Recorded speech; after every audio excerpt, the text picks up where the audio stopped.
there is anything dinosaur movies have taught us, is that you really don't want to be on the receiving end of an angry prehistoric beast. So the question is, what do you do when you come face to face with a dinosaur or another prehistoric animal? Well, ladies and gentlemen, my name is Jack Dragonfly, and over the years I've had run ins with all kinds of dinosaurs, both big and small. So for this video, I will tell you what you can do to survive an encounter with a Velociraptor. First thing we need to get cleared up. When most people think of a Velociraptor attack, they usually think of something like this.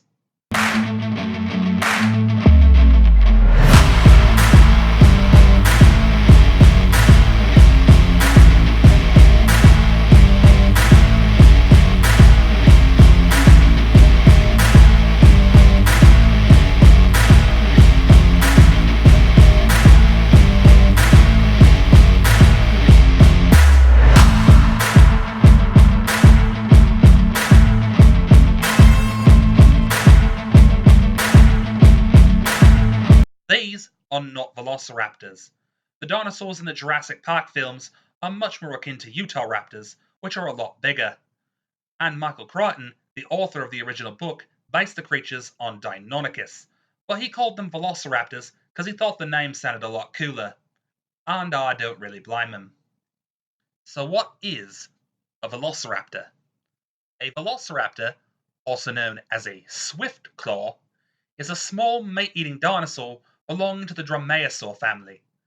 These are known for their sickle-shaped toe claws and their ability to hunt in packs.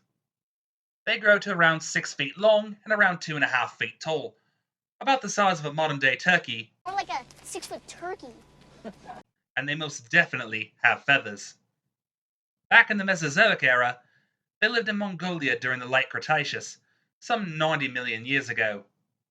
In modern times, however, velociraptors are really only found in the deserts of Shambhala, which are rarely traversed by humans. So the odds of an average Joe running into one of these guys is actually pretty slim. Now, I have run into velociraptors a few times during my travels, and I actually have 4 of them living in my sanctuary, Mesozoic Park, where they, of course, are premier attractions. Their feathers are absolutely gorgeous, and they will make a whole number of different sounds to communicate with each other. For example, is an expression of frustration, while this sound is a way of calling out to the rest of the pack, as a way of saying, "Hi, I'm here." So if you happen to come across a velociraptor, what should you do? Now, even if you just see one of them, you should always assume there's a pack nearby.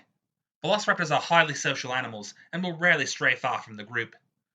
They also have incredible night vision and absolutely broken sense of smell, so they probably knew you were there a long time before you knew they were there. Good news is, your life most likely wouldn't be in any danger. Velociraptors are ranked as low on my Dino Danger Meter. This means it's very unlikely that a velociraptor would see humans as prey, and given their size, they would probably run away if they saw you. Still, you need to keep in mind that a single raptor is still armed with razor-sharp teeth and a 2-inch claw that they will use to defend themselves. And if they were really hungry, a pack of them might not be as hesitant to turn a human into a main dish. So, if you do happen to be traipsing through the desert and come across a velociraptor, the first thing you should do is scan the area for more of them. But always keep your focus on the first one.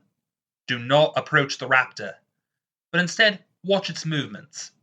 If the velociraptor turns to leave, just let it go and move in the opposite direction. Don't turn your back and run, however. This might excite the creature into chasing you, and these little guys can run up to 25 miles per hour, just a little slower than Usain Bolt, the fastest man on Earth. They can also jump well over 6 feet into the air, which is their preferred method of attacking prey. If the dinosaur does move toward you, maintain eye contact and back away slowly. If the animal doesn't lose interest, then try to make loud noises, wave your arms, or jump up and down.